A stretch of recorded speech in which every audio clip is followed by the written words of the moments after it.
கழக மின் வாரியத்தில் ஒப்பந்த பணியாளர்கள் தொடர்ந்து போராட்டம் முன்னெடுத்துட்டு வராங்க. நீங்க வந்தோன்னா நிரந்தரமாக்குவேன்னு சொல்லி இல்ல ஒப்பந்த பணியாளர் நிரந்தரத்தை பற்றி நம்ம உறுதி சொல்லவில்லை. ஏன்னா ஒப்பந்த பணியாளர் எவ்வளவு பேர் இருக்காங்க கணக்கெடுப்பு இப்போ வந்துருக்கிறோம். நான் 3 வாரமா அந்த கணக்கெடுப்பை நடத்திட்டு வரோம். இதுவரை எவ்வளவு பேர் இருக்காங்கன்ற கணக்கெடுப்பு நம்ம கிட்ட வந்து சேரல. ஏன்னா இப்ப எல்லா தெர்மல் பவர் பிளான்ட்ல இருக்காங்க ஒப்பந்த தொழிலாளர்கள், ஒவ்வொரு இடத்துல சப்ஸ்டேஷன்ஸ் இருக்காங்க, நிறைய இடத்துல ஒப்பந்த தொழிலாளர்கள் வந்து கணக்குல இல்லாம இருக்காங்க. அவங்க எவ்வளவு பேர் இருக்கான்னு கணக்கெடுத்த பிறகுதான் நம்ம இதுல ஒரு முடிவுக்கு வரோம். அவங்களுக்கு முன்னுரிமை தரணும் அப்படிங்கிறத நம்ம டிஎன்பிஎஸ்சி வழியாக நம்ம எடுக்கிறோம். பத்திரிகையாளர்கள் எல்லாம் தெரியும் டிஎன்பிஎஸ்சி வழியா எடுக்கிறப்ப என்ன நடைமுறை, ஏன்னா ஏற்கனவே நிறைய ஜட்மெண்ட்ஸ் இருக்கு எப்படி நம்ம எடுக்கணும்னு சொல்லிட்டு. சோ நம்ம அதெல்லாம் இப்ப என்ன சட்டப்பூர்வமாக எப்படி வழிகாட்டுதல் இருக்கோ அதன்படி தான் பண்ண முடியும். நம்ம வேலை எடுக்கிறது டிஎன்பிஎஸ்சி வழியா தான் எடுக்க போறோம். ஸோ டிஎன்பிஎஸ்சி வழியாக எப்படி வழிகாட்டுதல் இருக்கோ என்ன பண்றோமோ அதான் பண்ண முடியும். ஒப்பந்த தொழிலாளர்களுக்கு எவ்வளவு பேர் இருக்காங்க கணக்கெடுப்பு எடுத்த பிறகுதான் நம்ம ஒரு முடிவு பண்றோம். கணக்கெடுப்பு இருக்கும்போது அவங்க வந்து இல்லை இந்த சப்ஸ்டேஷன்ல ஒப்பந்த பணியாளர்கள் கணக்கெடுப்பு நடந்த பிறகு நம்ம வெளியிடுவோம் எவ்வளவு பேர் இருக்காங்க. அதுல அப்ஜெக்ஷன்ஸ் வந்து ஆட் பண்ணிக்கலாம். இது ஒரு பெரிய ப்ராசஸ். என்கிட்ட நிறைய ஒப்பந்த தொழிலாளர் வந்து பேசினாங்க.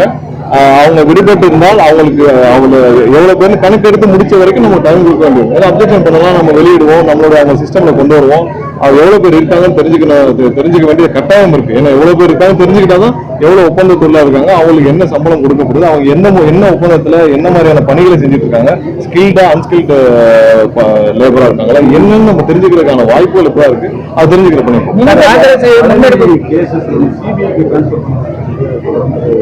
இல்ல பழனி கேஸ் சம்பந்தமாக ரொம்ப விரிவான விசாரணை கண்டிப்பா தேவைப்படும். இதுல பல அளவுலான இந்த விசாரணை விரிவடைய வேண்டும் என்பது எங்களுடைய எண்ணமும் கூட.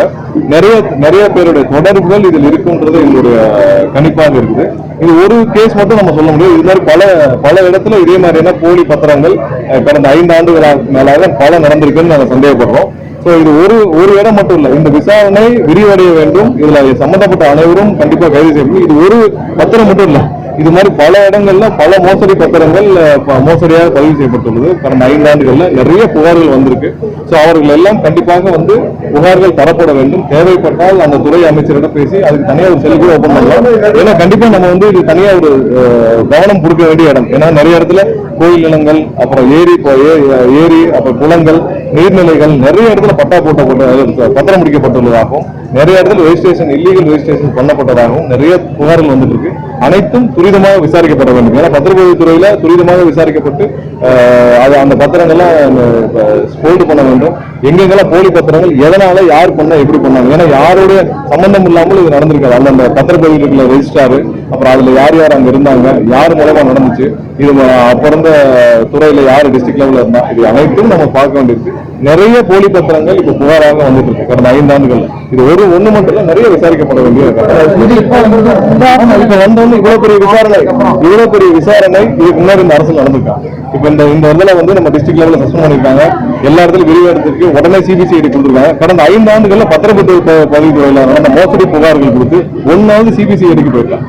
1வது யாராவது கைது செய்யப்பட்டிருக்காங்களா, 1வது இவ்வளவு பெரிய பிரச்சனை கேட்டிருக்காங்க. ஆனா பல புகார்கள் இருக்கு. நம்ம வந்து எதெல்லாம் உடனடியாக அரசுடைய கவனத்திற்கு கொண்டு வரப்படுதோ எதெல்லாம் இதுல வந்து பாத்தீங்கன்னா அந்த ஹெச்ஆர்என்சில இருந்து பத்திரம் முடிக்க கூடாதுன்னு தொடர்ந்து அந்த ஜேசி வந்து புகார் அனுப்பிச்சுட்டே இருந்திருக்காரு.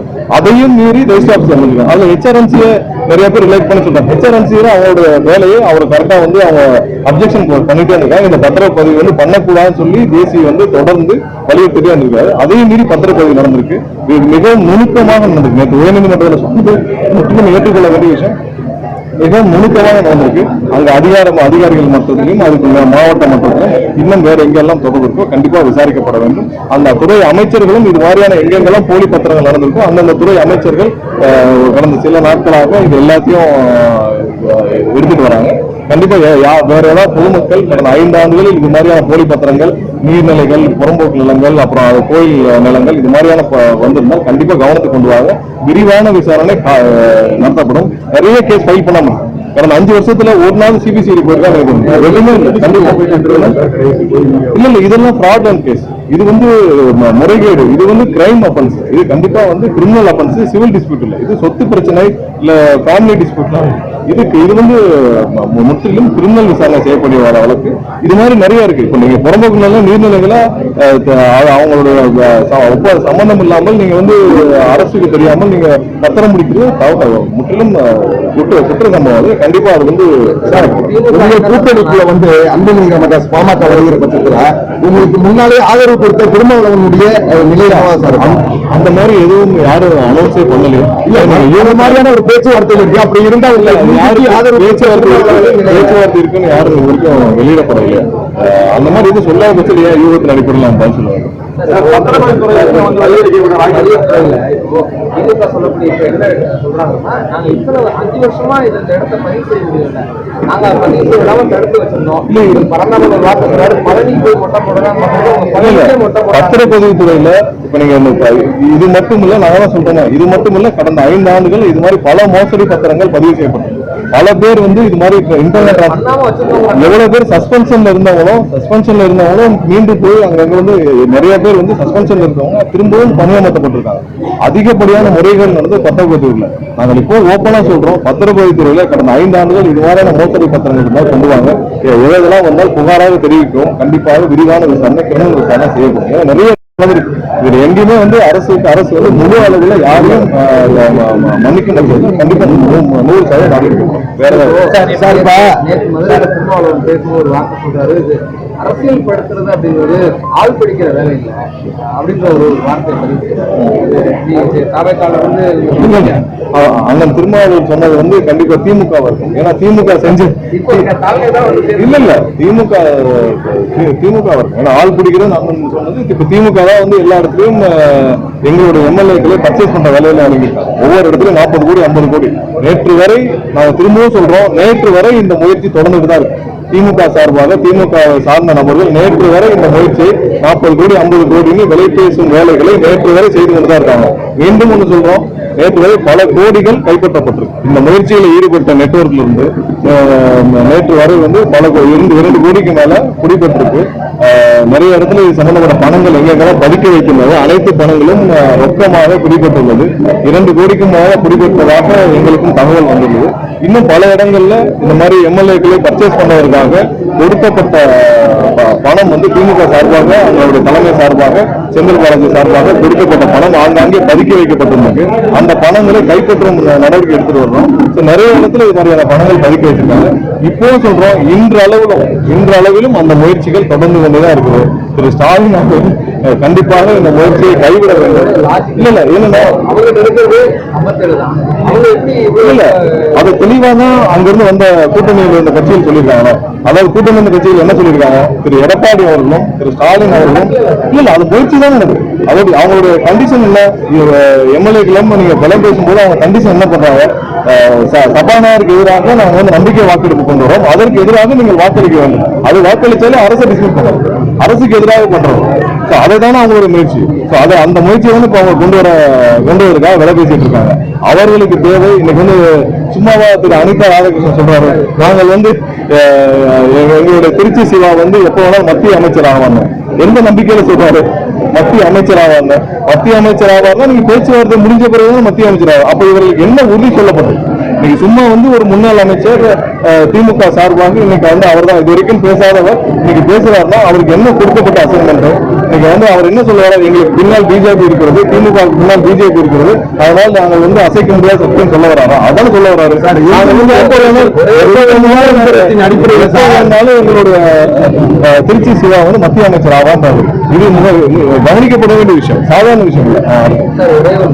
என்ன சொல்றாங்க, திமுக அலையன்ஸ் அதாவது தாவேக்காவை எதிர்த்து நின்று ஜெயிச்சவங்களை சேர்த்து ஆட்சி அமைக்கிறது சரி அப்படின்னா திமுக அதிமுக அதாவது காங்கிரசும் கம்யூனிஸ்டும் என்ன காரணத்தினால வெளியே வந்தாங்க? இல்ல காங்கிரசும் கம்யூனிஸ்டும் என்ன காரணத்துல இவர்கள் வந்து அதிமுகவுடனும் பிஜேபியுடனும் சேர்ந்து ஆட்சி அமைக்க முயற்சி இந்த வருவதான வெளியே வந்தாங்க. அவர் இன்னொன்னு திமுக தனியா நின்றிருந்தால் இன்னைக்கு அவங்க சொல்றாங்க திமுக ஓடுலாம் இல்ல, திமுக தனியா நின்றிருந்தால் 20 சீட்டு கூட வரும்.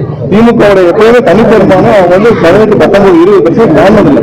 கூட்டணி காங்கிரஸ் இருந்தாலும் கம்யூனிஸ்ட் கட்சி இருந்தாலும் அண்ணன் திருமாவளவன் இருந்தாலும் ஐஎம்எல் இருந்தாலும் அவங்களுக்கு இவ்வளவு பெரிய வெற்றி எப்பயுமே வந்து போன தடவை ஜெயிச்சது 2006 திமுக ஆட்சி அமைத்தது காங்கிரஸ், அப்புறம் கூட்டணி எல்லாம் சேர்த்தான், பாமக எல்லாம் சேர்த்தான். திமுக எனக்கு தனியாக அவர்களால் 50 சீட்டோ 30 சீட்டோ வாங்க முடியும். அவங்களோட தனிப்பெரும் எப்பவும் அவங்களோட நம்பர் அறுக்க முடியும்.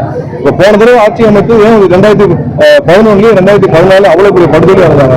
அவங்க ஆட்சி அமைக்க முக்கிய காரணம் அண்ணன் திருமாவளவனும் காங்கிரசும் கம்யூனிஸ்டும் இருந்த காரணத்தினால் மட்டும்தான் திமுக 2021 ஆட்சி அமைக்க காரணமாக இருக்கு.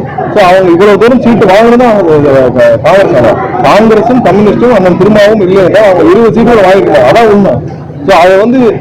அதை அந்த வெற்றிக்கு பிறகு அவங்க 50 சீட்டு 57 சீட்டு வாங்கினது பிறகு அவங்க திரும்பவும் பாஜகவுடனும் அதிமுகவும் சேர்ந்து நினைச்சா யாரு கூட இருக்கும். அதனாலதான் வெளியே வராங்க.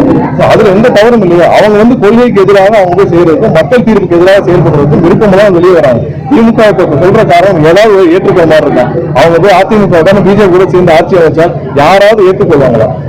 அதெல்லாம் அவங்க வெளியேறாங்க. வேற எந்த காரணம் பாஜக விமர்சிக்க வேண்டாம் அப்படின்னு சொல்லிட்டு தலைமையில இருந்து உத்தரவு போட்டிருக்கதா நானும் அந்த செய்தியை பார்த்தேன் இன்னைக்கு காலையில. ஏன்னா முன்னாடி எல்லாம் திரு ஸ்டாலின் அவர்கள் பாத்தீங்கன்னா சென்னையில இருக்கிறப்ப கட்சி அலுவலகம் அறிவாலயம் பக்கம் போக மாட்டாங்க. சென்னையில இருந்து அறிவாலயம் பக்கம் போறது இல்ல. அந்த சேண்டாப்லைன் அவர் தெருவுக்குள்ள எந்த கட்சிக்காரர்களையும் அனுமதிச்சு நாங்க பார்த்ததில்லை. எப்ப பார்த்தாலும் அந்த தெருவுல தெரு முனையிலேயே போலீஸ் பேரிகேட் போட்டு உள்ள யாரும் அனுமதிக்கல. ஆனா இன்னைக்கு லண்டன்ல போய் கட்சி நடத்திட்டு இருக்காரு. லண்டன்ல இருந்து மாவட்ட செயலாளர் மீட்டிங் நடத்துற அளவுக்கு அந்த கட்சி இருக்கு. அவங்க அங்கிருந்து கொடுத்த உத்தரவு இவ்வளவு அவசரமாக மாவட்ட செயலாளர் மீட்டிங் லண்டன்ல இருந்து நடத்த வேண்டிய அவசியம் என்னன்னா அவங்க பாரதிய ஜனதா கட்சியோடு போவதற்கு தயாராக இருக்காங்க இண்டிகேஷன் தான் வருது.